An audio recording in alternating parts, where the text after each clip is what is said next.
Hey everybody, and welcome to Calculus. And what we're going to be doing is we're going to be graphing this rational function today.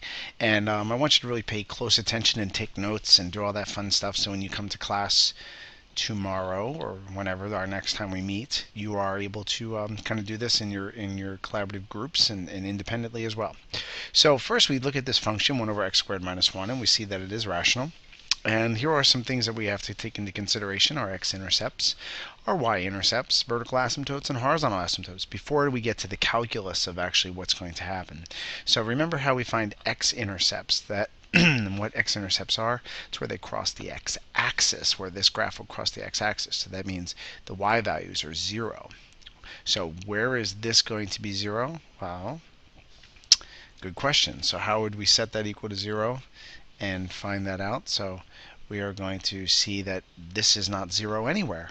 So we have no, and I'm sorry that I wrote that, we have no x-intercepts in this particular graph. How about y-intercepts? So x-intercepts are when the y value, and that's what I meant to write before, and in this case there are none. The x-intercepts are when the 0 is in the x. So if we plug 0 in for x into this function, you're going to recognize, hopefully, that you get a -1. So there is our y-intercept. And we'll graph all this kind of stuff later. Let's look at the vertical asymptotes. Where do vertical asymptotes occur? I'm hoping you're answering this question, thinking about it. Well, vertical asymptotes occur when this denominator here is equal to 0. So you can look at this and say, where is this denominator? Where is x squared minus 1 equal to 0?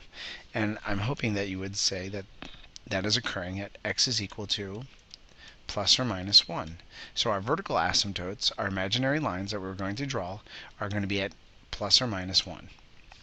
Horizontal asymptotes. Well, if you remember back when we were doing limits, I told you about how we find horizontal asymptotes. We're going to look at the limit of this function as it approaches infinity and negative infinity.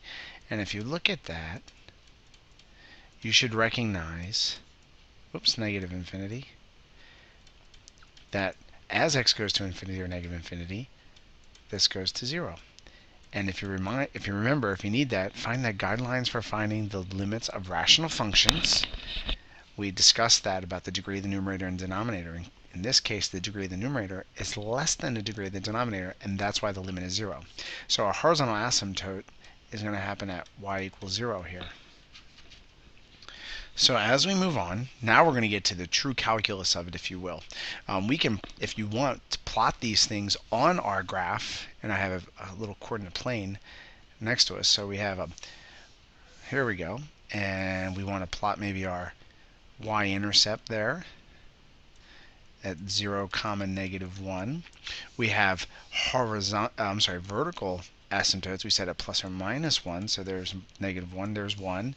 If we want to draw them in there, I'm going to make them dotted lines for us.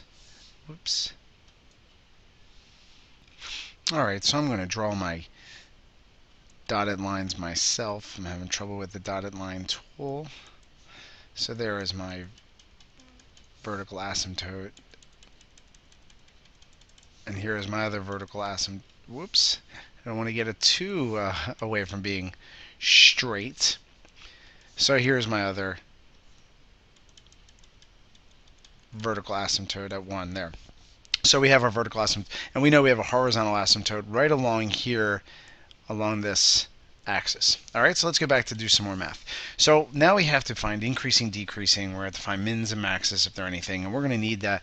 We're going to need to do some calculus now. So we're going to start with the derivative. We're going to find the derivative of that function.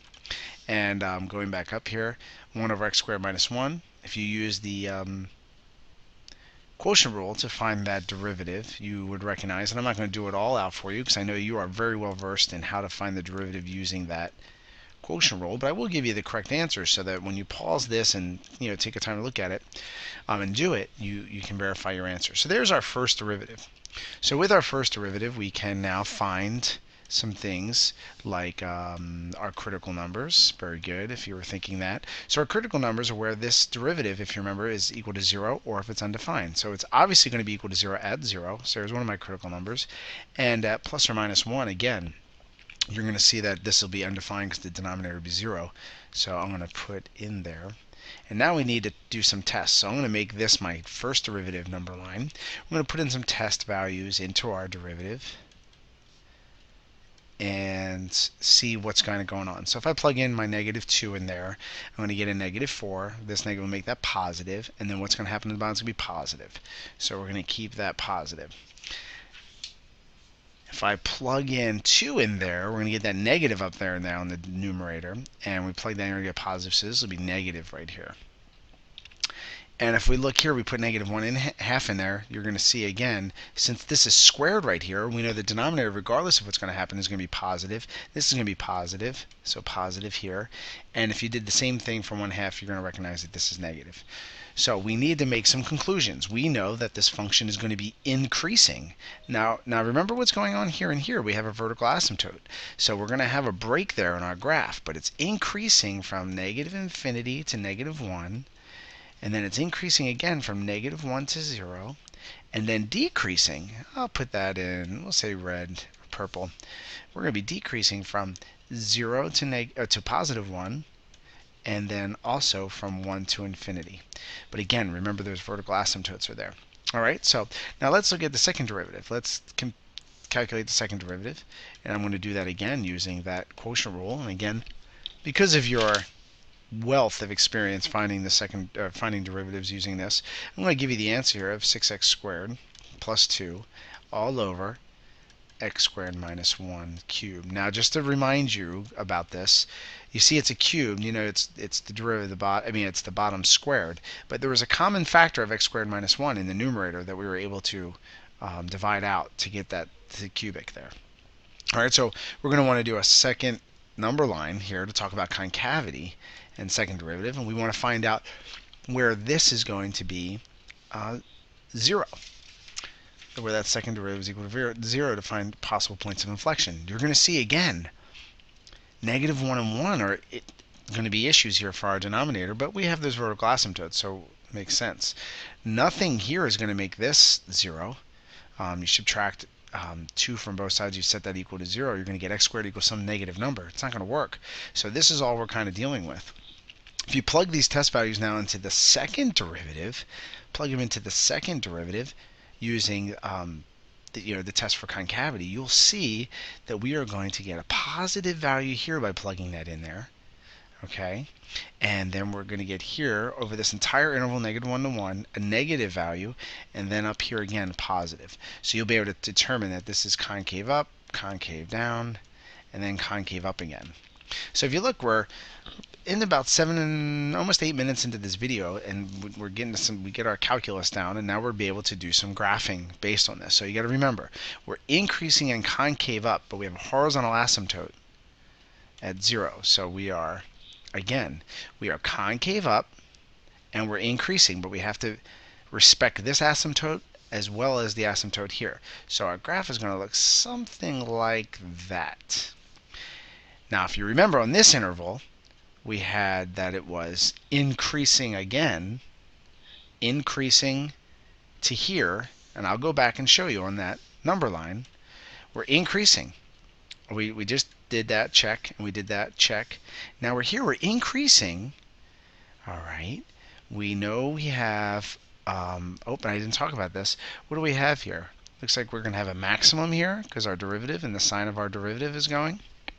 All right, so we're going to have a maximum, and it's going to be concave down the whole time. So let's see how that's going to work. So we have a maximum, a relative maximum. We're going to have to respect again there, so we're going to be there. That's concave down. We're going to remain concave down, but we're going to become now decreasing. So we're decreasing now with this if you look at that number line again. And that's how we'd use it. Here we are decreasing, concave down over the entire interval. Our last piece of information is we have a decreasing function, concave up. So it's decreasing, concave up, but we have to remember this and this we have to keep in mind. So we're decreasing, so we're going down, and we're concave up. You can see there's a little bit of symmetry there to that graph. So I only had to plot one point here, and that was our relative maximum, and which is just so happens to be our y-intercept. We have our labels of where our asymptotes are, and we know that our x-axis is our horizontal asymptote. So here's our graph of our function. This is the function f of x equals 1 over x squared minus 1.